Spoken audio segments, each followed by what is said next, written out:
Si B, saka si Y, may anak. Nabuo yung bata, nabuntis ni B, si Y, habang kasal siya kay J. Ang plot twist dyan, nung nabuntis si Y, 17 years old siya going 18. Minor. So, kung isa-summarize natin yung bigger picture, si B, na bagong kasal, na umiyak-iyak pa habang naglalakad si J the center aisle. Bagong kasal ha, nagtaksil sa sarili niyang asawa by grooming a 17-year-old minor, tapos binuntis niya from 17 going 18 years old.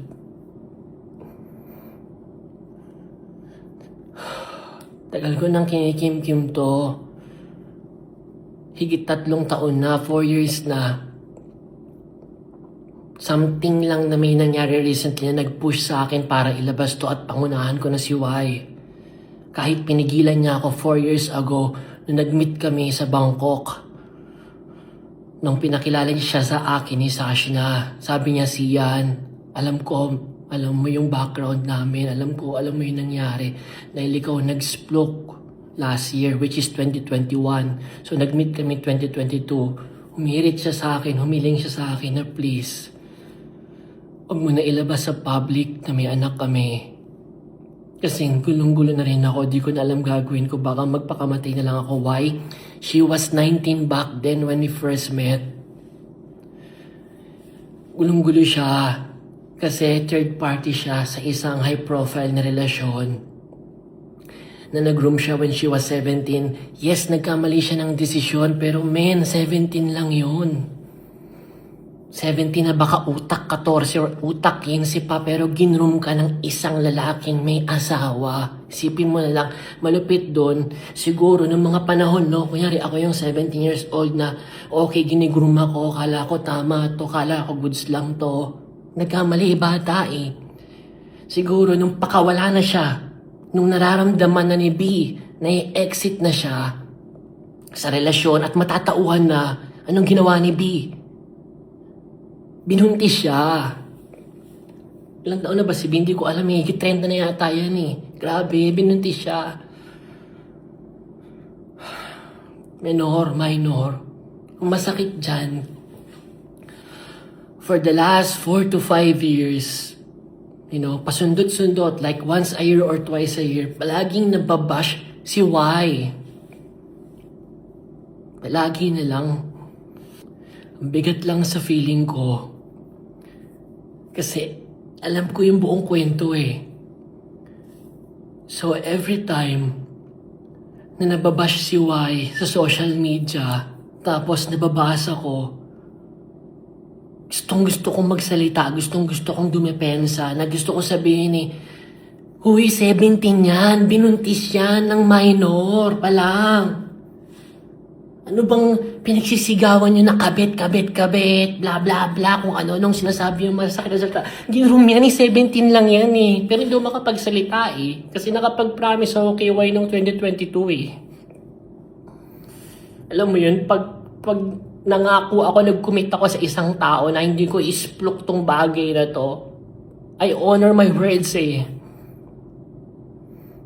Yan, ba't mo nilalabas ngayon? May nangyaring sobrang bigat recently na kailangan ko nang mag-speak out. Dahil pag hindi ako nag-speak out, baka mabalitaan ko na lang bukas makalawa, wala na si Y. Tapos, wala man lang akong ginawa. Cargo de konsensya ko yon.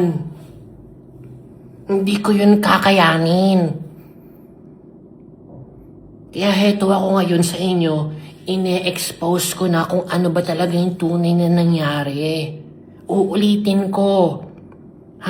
Si B, bagong kasal, KJ. Nagtaksil siya sa asawa niya by grooming, minanipulate, ginaslight, inuto-uto yung isang 17 years old. At nung matatauhan na to at pa-exit na at nare-realize nung bata na mali na siya dun sa relasyon, Alright, na hindi na tama to para hindi siya kumawala dahil obsessed na obsessed sa kanya si B. Binuntis siya.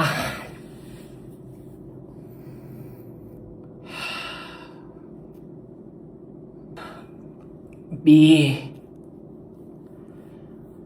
wala ka man lang bayag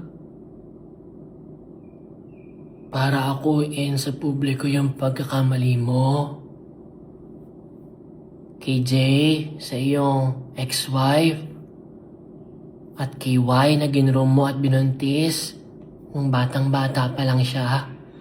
Para sana kahit papaano, maibsan man lang yung galit ng publiko kay Y na binobomba ng bashing maya't maya.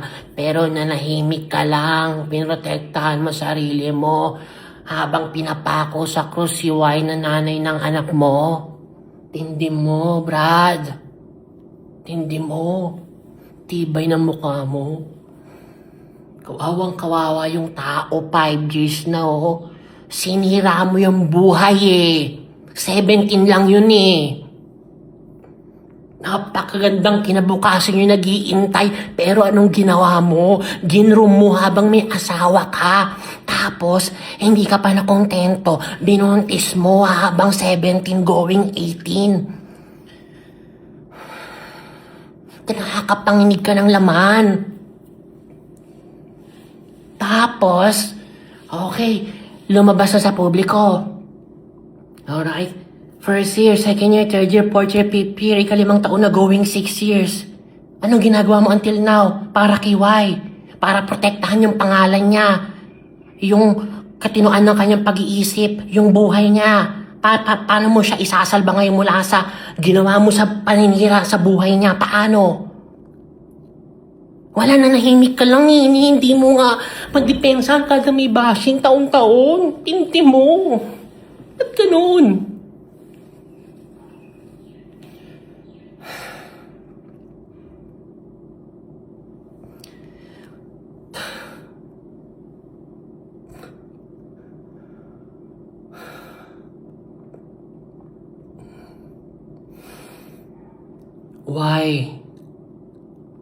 Why? Alam ko mapanood mo to. Sorry kung hindi ko natupad yung pangako ko 4 years ago. Kasi delikado ka namin. Nakarating sa akin yung nangyari recently. Hindi na tama to. Kailangan ko na magsalita and I'm sorry. Why? Ikaw ba? Nag-sorry ka na kay Jay? Hindi mo pwedeng excuse na minor ka. Kamali ka. Alam mong kasal yun. Gusto mo malaman kung gaano kagrabe yung ginawa mo sa kanya? Sinira mo rin yung buhay ng tao. Sinira mo yung relasyon. Tagal na nila eh. Diba? Tapos dumating ka sa eksena. Sorry ka na ba? Para makamove forward na si Jay sa buhay niya. Di ba? Di parehas ka rin pala kay B. Na hindi kayang panindigan yung pagkakamali sa buhay, yung maling desisyon sa buhay. So, para mabunot lahat ng pagahe na dala-dala mo sa dibdib mo at para gumaan yung pakiramdam ng mental health mo, yung utak mo na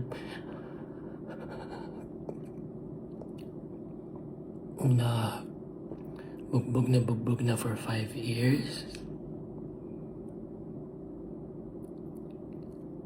Kailangan mo for the first time ako yung pagkakamali mo at humingi ng tawad sa paninira na ginawa mo sa buhay ni Jay. Free yourself. Now is the time. Now is the time.